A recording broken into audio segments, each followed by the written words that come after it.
Why are the Jewish people in Israel today? Is it random? Is it a coincidence? Or is it destiny? What's happening in Israel today is the culmination of Jewish history. For almost 4,000 years, the Jewish people have been living on faith. Faith in prophecies given thousands of years ago.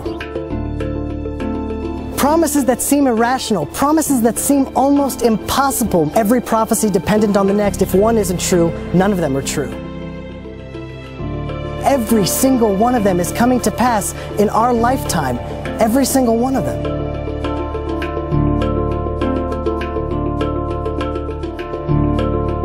The first promise to Israel was made to Abraham, an eternal covenant.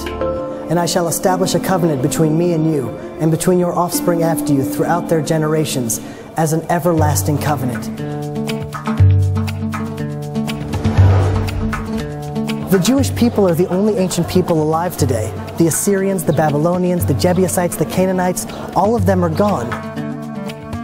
Well, no nation has survived such scattering and then remained a nation. They became assimilated, and eventually any trace of the original is gone. We, an eternal people, stand alive today. We also know that if the Jewish people don't live a godly life in the land of Israel, we're promised to be scattered to four corners of the earth. Which is, guaranteed to cause an extinction of any people. Scatter people around the world, they're going to be gone. The last thing you would want to do to an eternal people is to scatter them across the world with no common culture, no common language, no internet, no forms of communication. How will the Jewish people stay Jewish? How will we stay eternal if we're scattered across the world? And yet, that's exactly what happened. We remain the people, not only just a faith or religion, but a family. God will scatter you among the peoples, and you will be left few in number. The most recent census numbers the Chinese people at 1.3 billion, plus or minus 12 million. 12 million, that's the entire number of all of the Jewish people worldwide. We're a statistical error when just counting the people in China. That's how small we are. The fact that we're scattered and small, and we've been subject to the greatest hatred in human history. The Torah tells us the atrocities and the curses that would come upon the Jewish people throughout the exile. And you I will scatter among the nations. I will unsheathe the sword after you. No one has suffered as we have suffered. No one has been as persecuted. Anti-Semitism, the oldest, most universal, intense, irrational hatred in the world. If it was pogroms, crusades, the Inquisition, Muslim oppression, nation after nation, religion after religion, and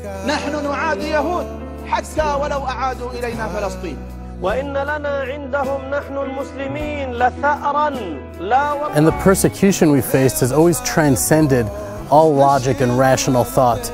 When we were poor and destitute in the shtetl, we were hated for being parasites. When wealthy, for being money grubbing. One thing that we could always rely on is that there would always be a reason, a pretext to hate us. And despite all the persecution, not only have we survived, but we've thrived. Now imagine that, a tiny, persecuted, scattered people. Out of all nations, how are they supposed to shift global consciousness? The same nation that everyone's going to hate, is going to be scattered around the world and shouldn't even be here, is told we're going to be a light to nations? Those two things don't go together. We shouldn't even be here, much less impact the world. Here is a people that small in number, that has influenced the world in unbelievable fashion. All the science and all the wonderful things that they contribute to the rest of the world. Wherever they find themselves in any country, they become the lifeblood of that country. They're an extraordinary energy. And you can literally see a direct correlation between countries that have Jews in them and how they treat the Jews and how those countries do in terms of their political development, their scientific development, their technological development. The Torah tells us that if the Jews don't do their charge, so they will be sent out of the land, and while they're away, the land will become desolate. Well, the land in the late 1800s was barren, full of rocks. We couldn't produce anything here. Mark Twain came here in 1850. He talks about all these places that he tried to pay respects to. He was saddened by the fact that it was a desolation. Nothing grew here. The land would lay desolate, and your foes who dwell upon it will be desolate. Now, to understand the impossibility of that promise, you have to understand the geographic map of biblical Israel. All the ancient pathways cross through Israel. Every empire throughout the last 2,000 years tried to settle the land of Israel. Babylonia, the Persians, the Medes, the Greeks, the Romans, the Ottomans, the British, all of these empires with all of their wealth and all of their resources tried, and all of them failed. So you think land is land. Either it will be fertile or desolate. Either it will bear fruit or not. But the land of Israel plays by an entirely different set of rules. Then we're told that when the Jews return to the land of Israel, the land will start to flourish again. It'll blossom. Just as the people have been revived, the land has been revived. The land of Israel responds to the people of Israel. The land didn't change, it returned to itself. The blood rushed to its cheeks and the color returned to its eyes. The fruit had a vibrance of color like it hadn't in thousands of years.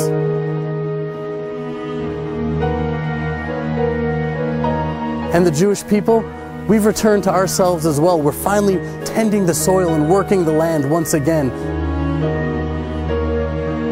It's a living miracle. Those people who spent their whole lives irrigating and digging an oasis out of this desert.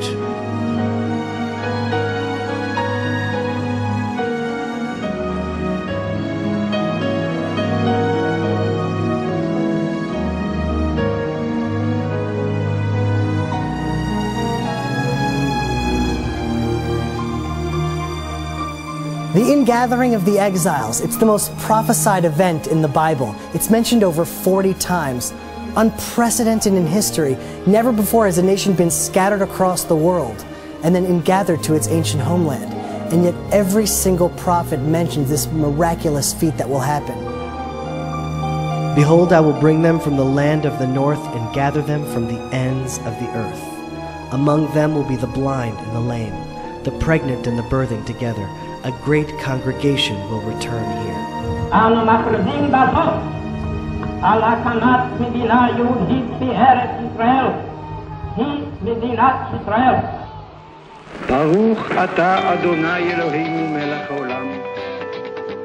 And now they have been returned to the land. And the land is still carrying the names of the great history of this people. It's unbelievable. Today in Israel, you see universalism. Jews from Ethiopia, Africa, Asia, North America, South America, Russia, the entire world has now returned to the land of Israel. The prophets tell us that the Hebrew language will eventually be revived. When's the last time you saw a Phoenician English dictionary? Probably not for a while, because Phoenician is a dead language. You know what language they speak in Latin America? It's not Latin, because Latin too is a dead language. Never before in world history has a dead language been revived and brought back to life before the return of the Jewish people to the land of Israel and the revival of the Hebrew language.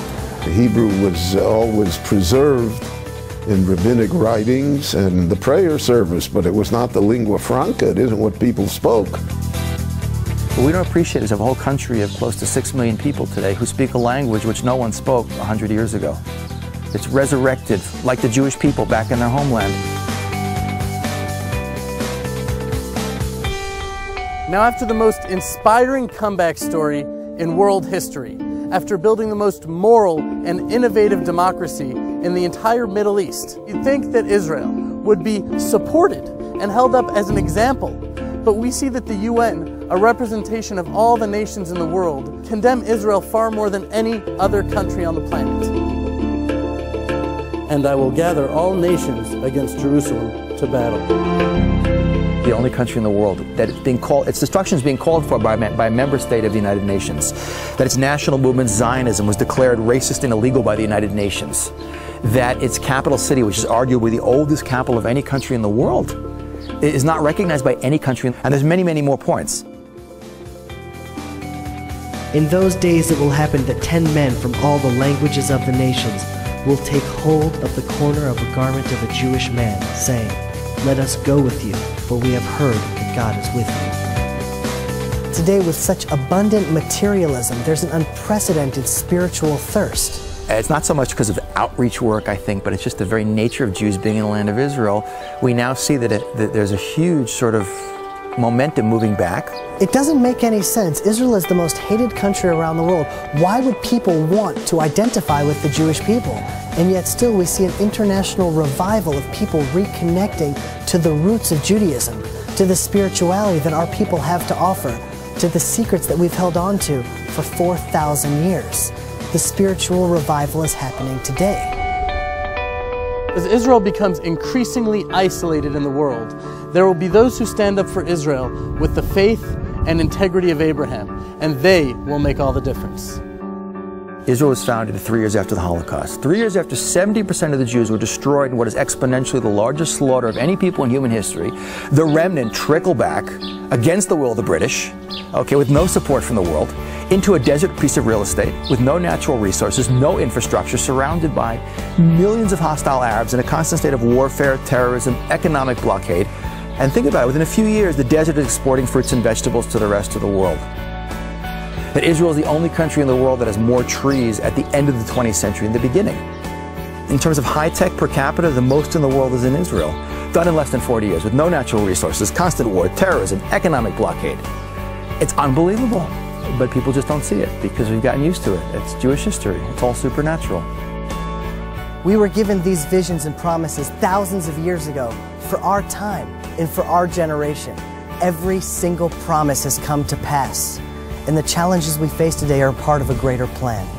Biblical destiny, human destiny is unfolding today in Israel.